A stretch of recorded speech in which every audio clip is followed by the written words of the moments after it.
जय श्री कृष्ण मित्रों। दूसरे अध्याय का 27वां श्लोक इस प्रकार है।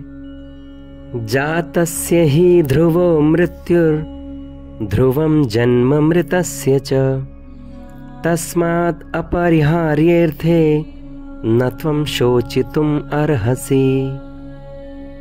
एक बार फिर से सुने। जातस्य हि ध्रुवो मृत्युर् ध्रुवं जन्म मृतस्य च तस्मात् अपरिहार्येऽर्थे न त्वं शोचितुम् अर्हसि। अर्थात जनने वाले की मृत्यु निश्चित है और मरने वाले का जन्म निश्चित है, तो इसलिए जो अटल है, अपरिहार्य है, उसके विषय में तुमको शोक नहीं करना चाहिए। मित्रों, 27वें श्लोक को समझने के लिए हमें पहले 26वें श्लोक को भी फिर से पढ़ना चाहिए। 26वां और 27वां श्लोक एक साथ पढ़ करके हमें समझने का प्रयत्न करना चाहिए। पिछले श्लोक 26वें में हमने क्या पढ़ा? अथ चैनम नित्य जातम नित्यम वा मन्यसे मृतम तथापि त्वं महाबाहो नैवं शोचितुम् अर्हसि। 27वां श्लोक।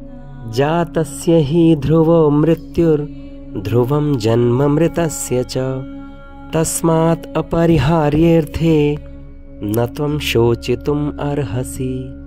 यहाँ भगवान कृष्ण कह रहे हैं 26वें श्लोक में, यदि तुम आत्मा को नित्य जन्मने और नित्य मरने वाला मानो तो भी हे महाबाहो, इस प्रकार तुम्हारा शोक करना उचित नहीं है। 27वें श्लोक में हमें ऐसे समझना होगा, आगे वो कह रहे हैं क्योंकि जन्मने वाले की मृत्यु निश्चित है और मरने वाले का जन्म निश्चित है, इसलिए जो अटल है, अपरिहार्य है, उसके विषय में तुमको शोक नहीं करना चाहिए। अर्जुन, यहाँ अपरिहार्य कहा है।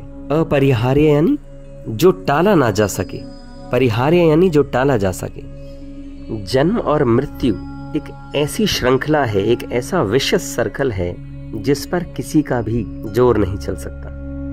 ये अनादिकाल से चला आ रहा है, इसलिए इस पर शोक करना उचित नहीं है। यहाँ कृष्ण अर्जुन से कह रहे हैं कि ये धृतराष्ट्र के पुत्र जन्मे हैं तो जरूर मरेंगे।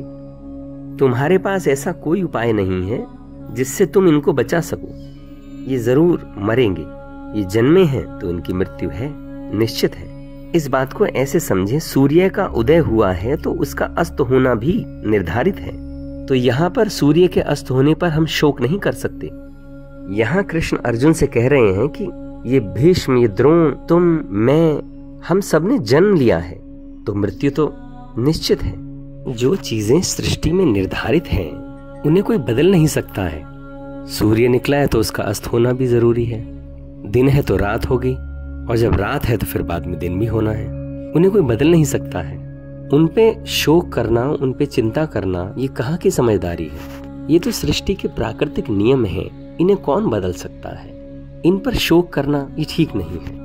पहले कृष्ण अर्जुन को समझाने का प्रयत्न कर रहे थे कि आत्मा का न तो कभी जन्म होता है न मृत्यु होती है, किंतु बाद में कृष्ण अर्जुन से कहने लगे कि चलो तुम्हें नहीं समझ में आता, जैसा तुम मानते हो, लेट अस सपोज, वही कर लेते हैं। जो तुम सोच रहे हो चलो वही कर लेते हैं, वही मान लेते हैं। तो फिर वो कहते हैं कि लेकिन इस नियम को तो तुम नहीं बदल पाओगे ना। प्राकृतिक जो नियम है कि जन्म हुआ है तो मृत्यु तो होगी, ये तो तुम भी जानते हो, और अगर मृत्यु हुई है और मोक्ष की प्राप्ति नहीं हुई तो फिर जन्म तो होगा ही। तो इसके लिए तुम शोक क्यों कर रहे हो? क्योंकि यहाँ पर युद्ध के क्षण है ये।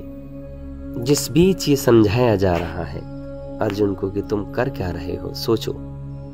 अभी वास्तव में अर्जुन डिप्रेशन में है, अर्जुन शोकग्रस्त हैं, अर्जुन बहुत अज्ञानता में फंस गए हैं। इसलिए कृष्ण यहाँ इस तरह के शब्दों का इस्तेमाल कर रहे हैं। कृष्ण यहाँ उनके तल पर आकर बात करने का प्रयत्न कर रहे हैं। देखिए, ऐसा तो हम बहुत बार जानते ही हैं कि जो बहुत अच्छा शिक्षक होता है वो कोशिश करता है समझाने की। जब नहीं समझ पाता कोई छात्र या छात्रा तो फिर वो कहते हैं चलो तुम ऐसे समझने का प्रयत्न करो, वो भूलो, चलो वो छोड़ दो वो बात, अब तुम इसे ऐसे समझने की कोशिश करो। बिल्कुल उसी तरह से कृष्ण यहाँ पर अर्जुन को समझाने का प्रयत्न कर रहे हैं कि चलो तुम वो छोड़ो, तुम्हारे तरीके से हम मान लेते हैं, अब तुम इसको ऐसे समझो। लेकिन कहते हैं कि ये तो नियम प्राकृतिक है ना, तुम इन्हें कैसे बदलोगे और फिर उस पर शोक कर रहे हो, ये ठीक नहीं है, ये उचित नहीं है। इस श्लोक में इतना ही, फिर मिलते हैं अगले श्लोक में। मैं स्वामी असीम आप सभी को प्रणाम करता हूँ, मेरा प्रणाम स्वीकार करें। धन्यवाद।